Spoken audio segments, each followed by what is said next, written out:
Hey there, my name is Mark Savell. I'm a realtor with Sage Real Estate and a blogger over at TorontoLivings.com. And in early 2018, January 2018, I recorded a video where I talked about where I thought the market was going to be going and what I thought we should expect for the first quarter of 2018. Now that those numbers are in the books, I thought, let's recap, let's see what I got right, let's see what I got wrong, and more importantly, let's see where we're going for the rest of the year.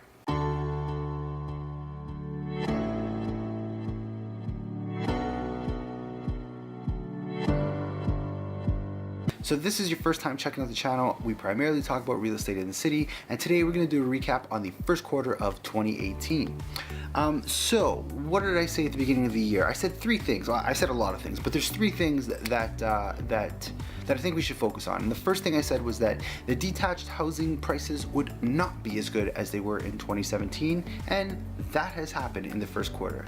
The second thing I said is that the condo market was going to continue to trend up and to really take off as far as price appreciation goes, and that also happened. And the third thing I said was that the media was really going to focus on the fact that first quarter 2018 would not be as good as first quarter 2017, and that has totally happened.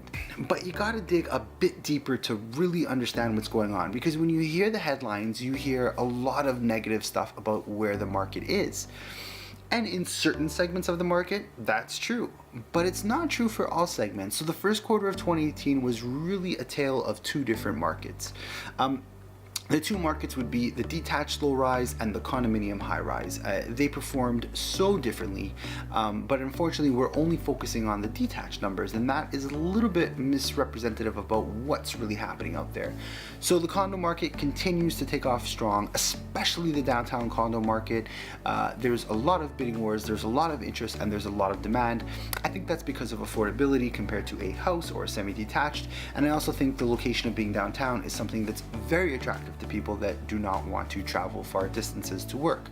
The detached houses, they are not performing as well as 2017. Well, no duh. I mean, 2017 was a record-breaking year. We saw crazy increases, especially in the first quarter of 2017. So it's not really much of a surprise that our numbers for the first part of this year don't reflect or aren't better than what we saw last year. But really, who cares? I mean, if you bought a house last year and you were thinking of selling this year, in any market, it wouldn't be ideal to sell. You generally gotta wait about 3 to 5 years. For buyers, it's been a lot easier of a process to get into a detached house because the competition is down. You can put conditions in your offers, you can put conditions on financing and home inspection and longer closing dates, and all the things that you couldn't get in 2017, you could have done in the first quarter of 2018. But I think what's really not sitting with me well is the fact that the media is only focusing on year-over-year numbers, because that's not really reflective of what we're seeing out in the market. And here's what I mean by that.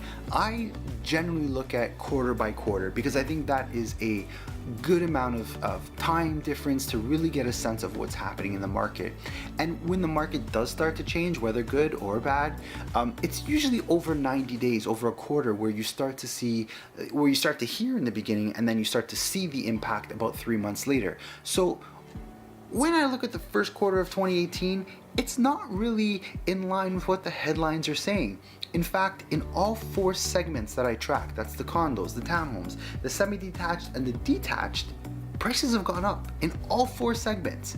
Not compared to last year, but in the last 3-month trend. So let's say at the beginning of the year, you're like, I want to wait a bit. I want to see where the market's going. I'm not sure I want to get right into things. I'm just going to see where the cards fall.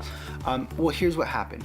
From January to March of this year, condos have appreciated 8%. So you're paying 8% more on average if you're buying in March versus if you had bought in January. Townhomes up 3.2%. Semi-detached homes, and this is the one that really saw tremendous growth because those homes are generally priced under $1 million, they're up over 10%. Now when we use numbers 8, 3, 10, you're thinking, that's not that much. Well, on $800,000, 10% difference is $80,000. You could buy a lot of things with that. You could buy watches, you could buy cars, you could buy furniture for your house, you could buy whatever it is your heart desires. It's a lot of money in 3 short months to pay more for. Now, the last one, the detached housing market, that's the market that's really stolen the headlines and received a lot of attention. That's actually up. It's not up a lot, but it is up. January to February, prices were pretty much stabilized. They didn't really change that much.